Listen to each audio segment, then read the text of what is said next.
So hi mga ka-pigeon, welcome back to my channel. And for today's video ay gagawa ako ng ulit ng palapa.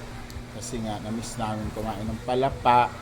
And nakita nyo na dati sa vlog ko dito na nagluto din ako nito, pero konti lang yung nagawa namin kasi isang tali lang yun.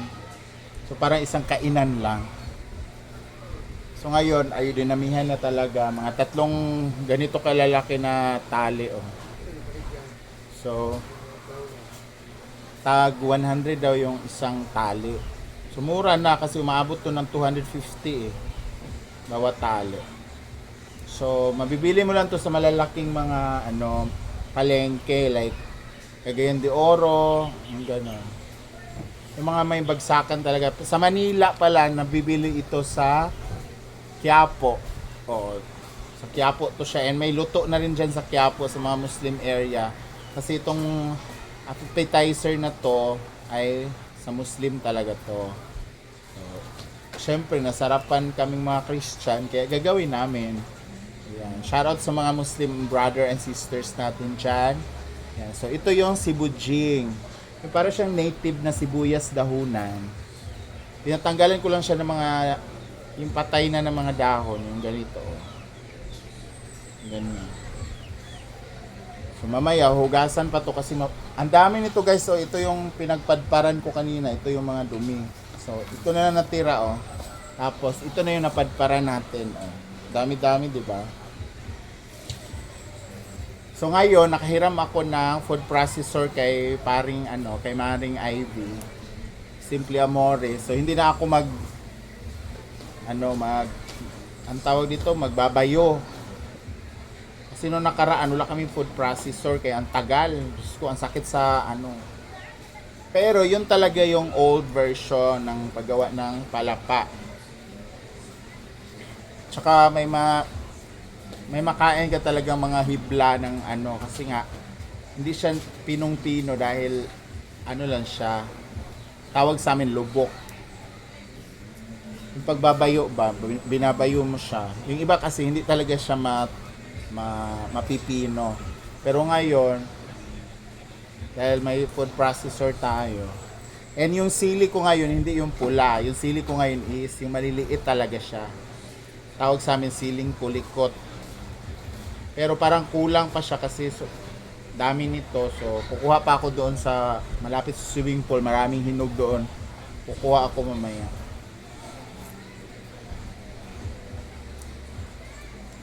So, tingnan nyo na lang yung process kung paano lutuin later. Yan. Mabilis lang to pag na food processor na, mabilis lang to siya lutuin. Kasi parang, lutuin mo siya sa mantika, gano'n. Timplahan mo ng asin, pampalasa. And yung kapatid kong nagtitinda ng pagkain everyday, meron siyang ganito, ang appetizer. And malakas to na negosyo guys kasi 25 pesos yung parang ganito. Ganito na lagayan, 25 pesos. Mabilis na siya ibenta. Kaso lang dito, hindi mo maibenta to kasi kinakain diretso. Sarap kasi ito sa prito.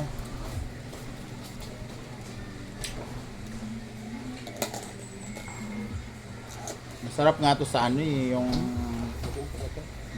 mainit na lang na kanin tapos budburan mo ng ganito. Sarap. Mag-chicken pa kayo ba? Mag-chicken pa tayo. Oh. Pwede naman.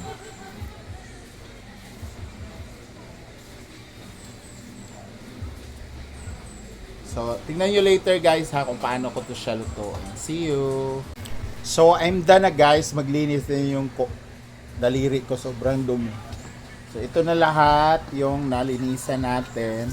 Pero hugasan pa natin to dahil nga may mga putik-putik pa yan. May mga lupa-lupa pa. And mamaya na rin natin siya food processor kasi tanghali pa. So, gusto ko maggawa nito mga after lunch na para solo ko yun doon. Yung lutuan. So, see you later guys kung paano natin siya i-process into palapa. This is sibujing. So Let's G. So hugasan na natin siya guys kasi nga para mamaya malinis na siya pag lulutuin natin. Kasi marami pa talaga siya mga putik-putik. So, need talaga na hugasan siya.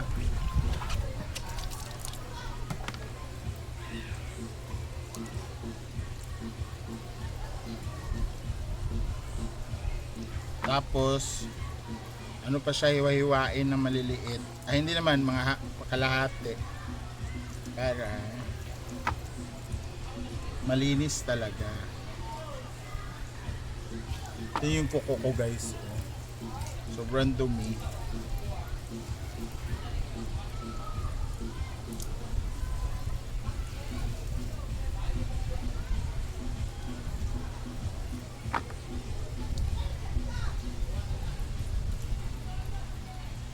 Actually, ang kukunin lang talaga natin dito is yung ano ba, yung mga putik-putik.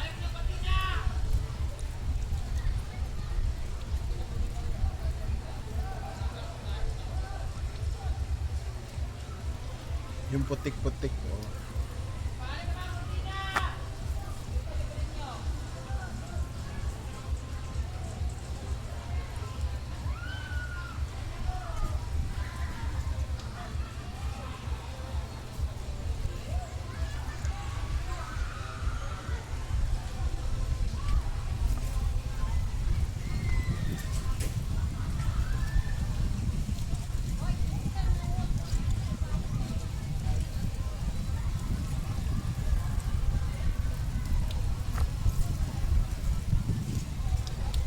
Importante malinisan talaga yung lupa-lupa. That's the very important thing.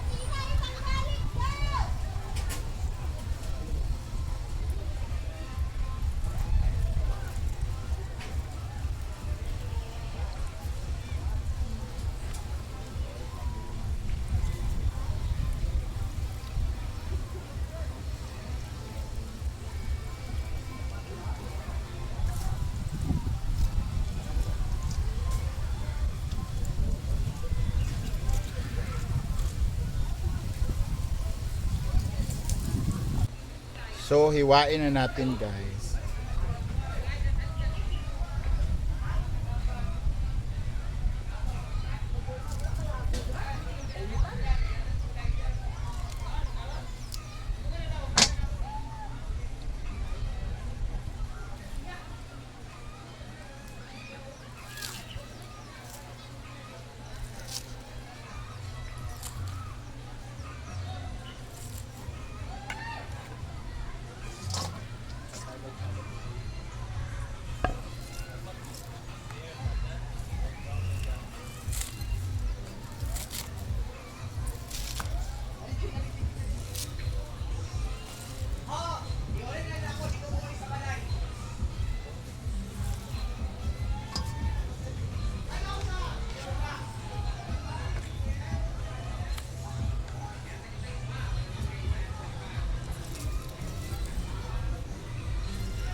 So yan na guys, ready na siyang i-food processor.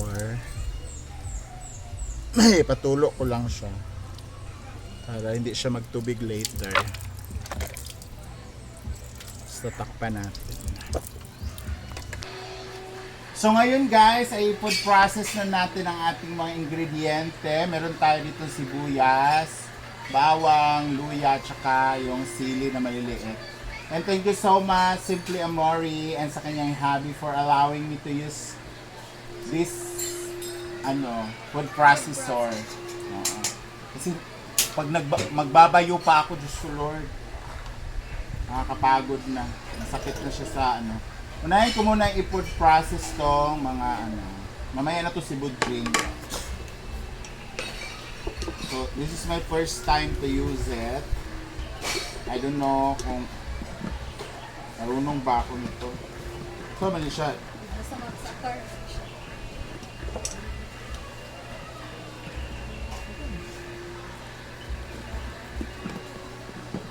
Hindi ako marunong kasi. Wala ko sa bundok eh.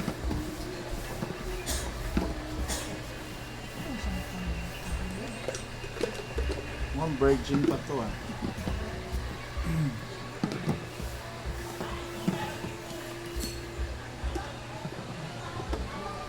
Ayan. Go. Tapos, kung number 1 lang, di ba? Number 1 lang, Maring. Ay! Ayan! So, napaka-convenient pala talaga siya gamitin, no? O, tignan mo. Kung nagbayo ako nito, hindi pa yan May kasi gawin ng kalapa. So, gusto ko, hindi siya masyadong durog. Kay, para may Okay na na. Lagay sa kutsara. Lang ba? Ay, kanang tinidor lang.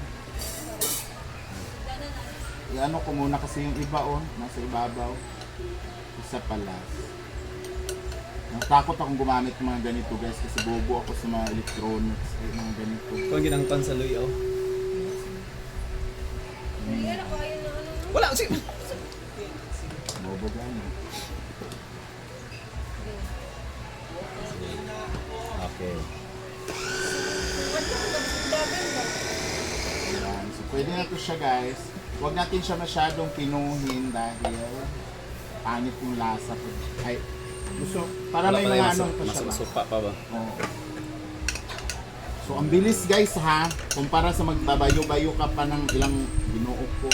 Ano kasi na-play na dangan nagyaw yung gawin mo hindi na-play. Ilang beses kang magbayo tapos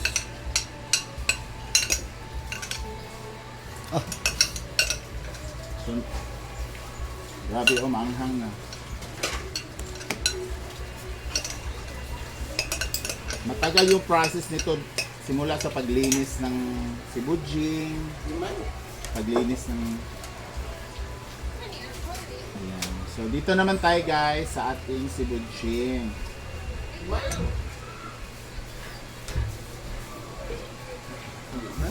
Sana mapino siya ng ganito lang din hindi yung sobrang pino.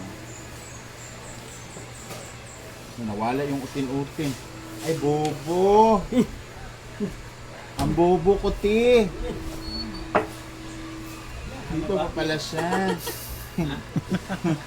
Nilagyan ko na, wala pa siya yung Tingala po ko nawala itong kuhan blade. titi. Ayun, kadaganan na lang. Ha? Pag mapinom, gusto siya gamay lang pa yung good. Pero masamad biya ka to ha.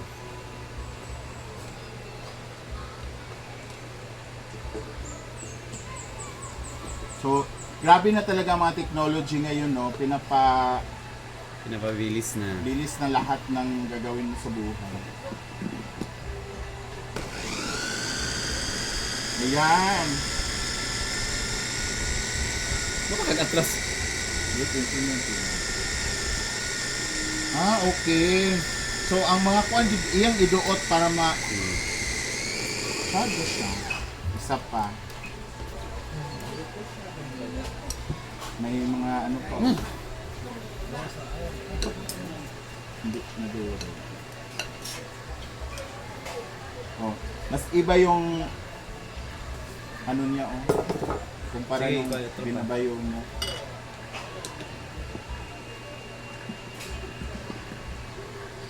Basta, idusok pa. Siguro ka malaksa siya ba? Di ko kabalog po nung ito. Bayot di ako. Si Archel ha.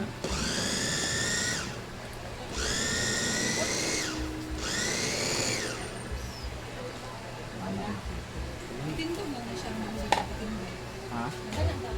Kanya? Kasi magumag. Maanak ko siya ba? Yan na. So ito na siya ang na pino. Oh. Nabilis. Oh.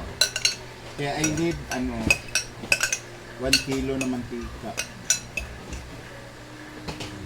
Oh, di ba? Ganyan lang yung kadami nung na dati. Ay mga 2 ganito lang yun. So next, repeat the process lang guys. Until, alam mo uli na ka? Sabi ako. Huh? Asa man imong kuan? Alaga.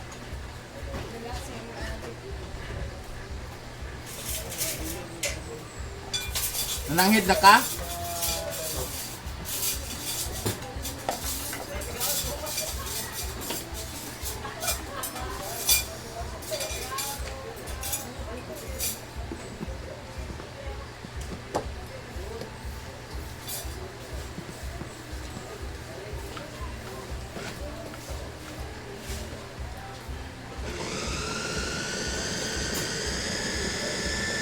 I-stack din pa po amang. So, pinakalas na. So, ito na yung last process natin, guys. Ay, last na ipoprocess. After natin siya, before natin siya lutuin. So, dapat, anuin natin yung mga natira-tira kay mahal, day. Sayang. Mahal. Tayo pa ng pinagbilihan. Oh, si Dio pa kaya ito binili. Saan mo nabili sa CDO? Palengke, di ba? Sa Kogon?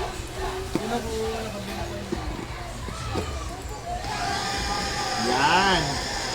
So thank you so much Simply Amori sa pa-food processor. Binitbit pa nito kanina umaga.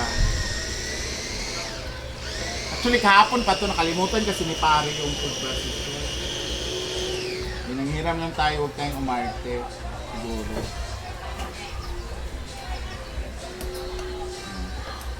I-repeat lang natin siya for the last time. Tapos, okay na siya. Mas kane. Ang sobra ito na sila ng ka ha. Ito rin ako. Sa sala? Sa water?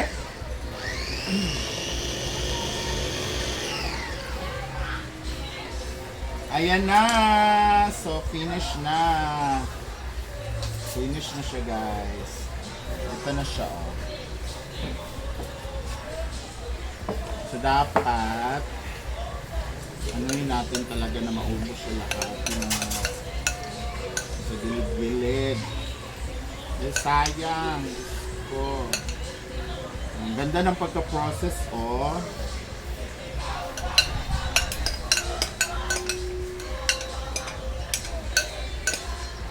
So, mamaya guys, tingnan natin kung paano ko siya lutuin. So, see you later!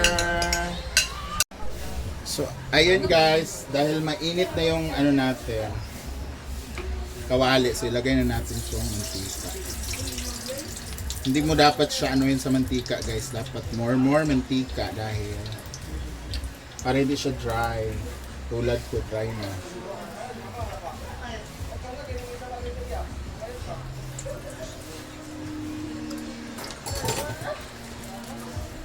Perfect ka, Debe. Yan. So, antayin mo lang siyang uminit yung mantika bago natin ilagay itong mga na-process natin ng mga vegetables. Vegetables. Una, bitaw na nakatilaw, Kuya Mark. Sorry, una.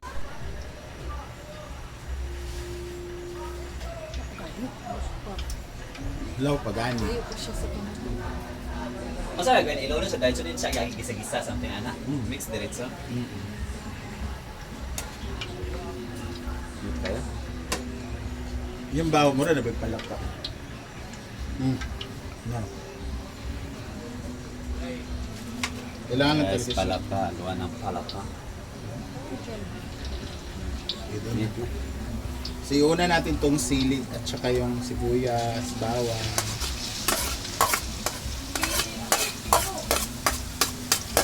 For sure, hindi ito masyadong maanghang.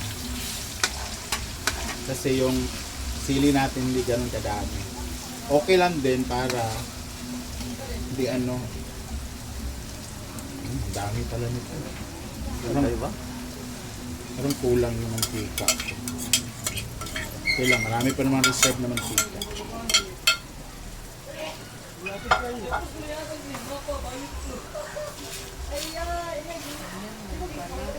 Yes, ganito lang siya. Tapos, halu-haluin mo lang. Kulang at talaga siya sa mantika. Tama nga talaga yung 1 kilo dapat. So, kala ko ang dami. Ang dami na nung kalahati.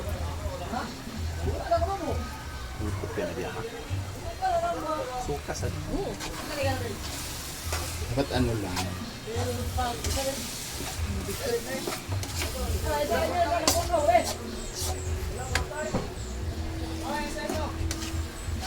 Sabi ang mantika ba? Kain mo? Bunting sa yung kaya talisan si Gwen.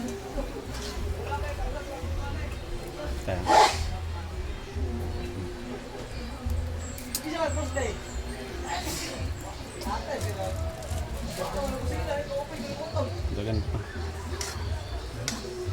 Kulang pa to. 1 kilo nga talaga. Tama na dapat ako kanina eh.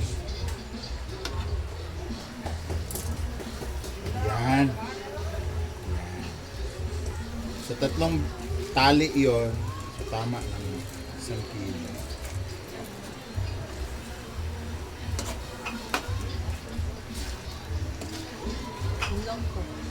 Yan na. Masaya, let it brown pagid ba ang kan? Hindi. Kinahanglan ano lang siya. Maluto lang po si Lucio. Timplahan pa, nasad. Ah. Oh. Hindi ko muna. So lagyan lang natin siya asang asin dito. Wala may asin. Bungo ko. Ano raw?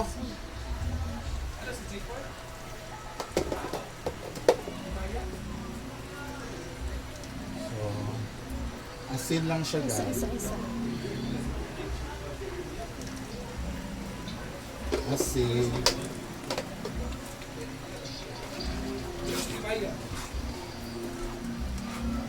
So ano na yung naamoy niyo?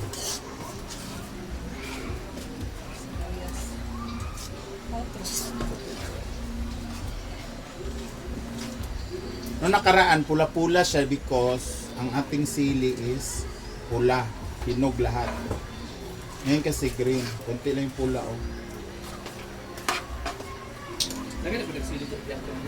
Yes. Kailangan. Alam ito ka anak sa kagayan sa una lang. Dami ka kayo. Dapat may patir to eh. Ganun lang.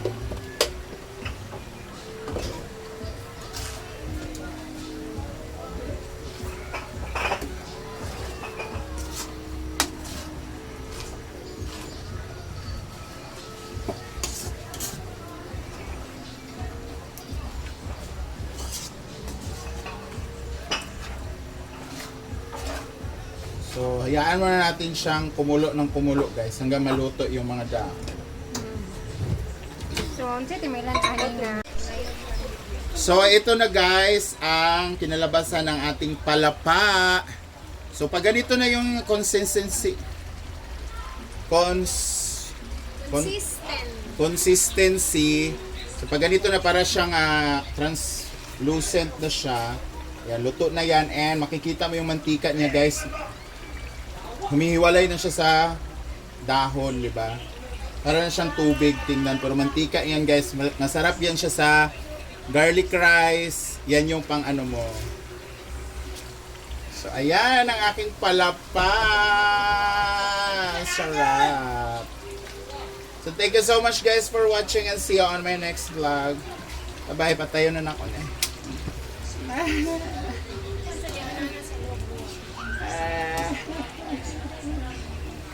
Kasi ning iba, bugnaw, yan ang tibutang ito. Ilaway kay Maring para makaingon po ka nga Pinaway ba yung sakto na ba ning